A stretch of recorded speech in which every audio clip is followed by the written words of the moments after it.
Nagkukumahog sila ngayon pong tapusin itong project na ito kasi po ayon sa report nila doon sa COA ay ito po ay tapos na. Ibig sabihin po ay nakasingil na sila rito. Ang problema po hindi pa naman po talaga tapos.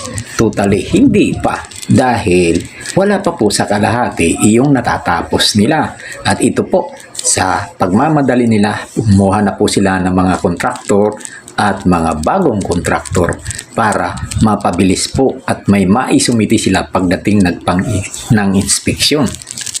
Dahil ito po, siguradong may inspeksyon ito dahil nagka-booking na ang mga kabulastugan ng taong gobyerno.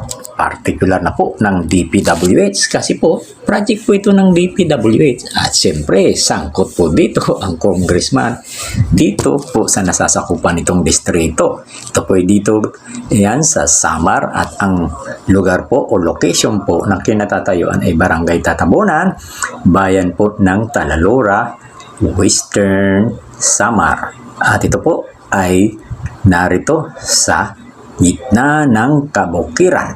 At nakita nyo po, ang laki pa ng nakatiwangwang na wala pa po sa kalahati ang kanilang natapos. Kaya paano nila ipapaliwanag yan pag oras na na-inspection yan na yan lang po ang kanilang natapos. Kaya po nagmamadali na sila o nagkukumahog na kumuha ng maraming kontraktor para may maipakita sila na may accomplishment na sila. Ang tanong, haanapon tayong perang dating ibinayad dyan para mapadali. Kaya problema na niyan. Kaya tayo po, kung wala naman tayong alam, huwag tayong makialam. Pero kung may alam, dapat nating ipaalam ang mga kubalastugan ng mga taong gobyerno. O siya, ito lay aking himutok po. Dito na lang po. Uli, maraming salamat sa inyong matyagang panonood.